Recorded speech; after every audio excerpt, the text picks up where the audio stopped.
মাকে তিনটা কথা কখনো বলবেন না, তাহলে আজীবন আপনি আফসোস করবেন, কিন্তু আপনার আফসোস শেষ হবে না, আপনার কান্না শেষ হবে না।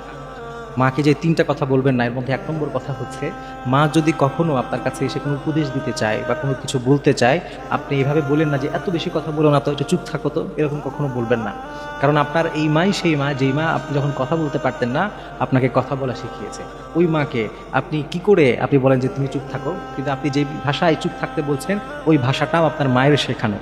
এই জন্য কখনো মাকে চুপ থাকতে বলবেন না প্রিয় ভাইরা, মনে রাখবেন যে মা যে কি, যেদিন হারিয়ে যাবে সেদিন বোঝা যাবে।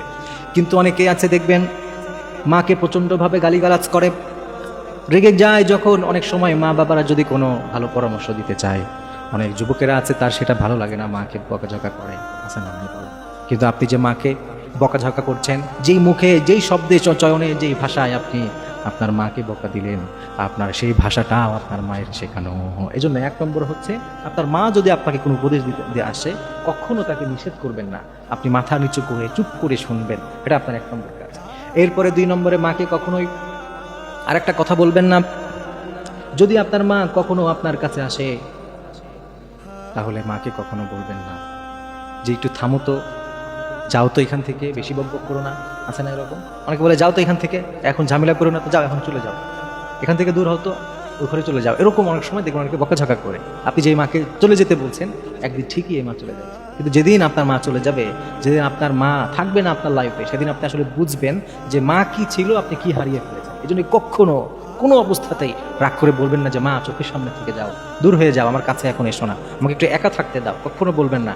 আপনি যদি বলেন যে মা তুমি চলে যাও, একা থাকতে দাও, একদিন আপনি ঠিকই একা থাকবেন, ঠিকই, কিন্তু এমন একা হয়ে যাবেন যে সেদিন কেউ আপনাকে এসে বলবে না যে বাবা তোমার কি কিছু লাগবে, তোমার পছন্দের কোনো খাবার বানিয়ে দিব, এটা কেউ একদিন বলবে না। এই জন্য মাকে কখনো এই ধরনের কথাবার্তা ইনশাআল্লাহ তাআলা বলবেন না আপনি। এরপরে তিন নম্বরে, মাকে কখনো এই কথা বলবেন না যে তুমি আমার জন্য কি করেছো। অনেকে আছে না, অনেকেই দেখবেন আছে মাকে বলে যে মা তুমি আমার জন্য কি করলে, কিছুই তো করো নাই, আমাকে তো তুমি কিছুই করে দিলে না। অনেক সময় দেখবেন বাবাকেও বলে আমাকে তো কিছুই করে দিলে না।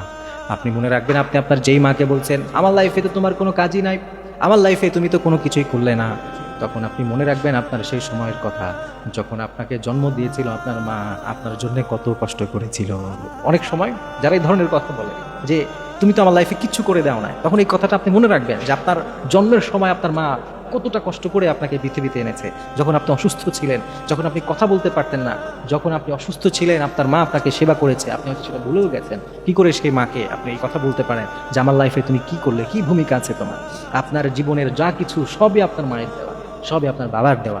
আল্লাহ তাআলার পক্ষ থেকে আল্লাহ তাআলা তাদেরকে সেইটা দিয়েছেন, জন্য তারা আপনার জীবনের সত্তাগত সব কিছুর আল্লাহ তাআলা তাদের মাধ্যমে করেছেন।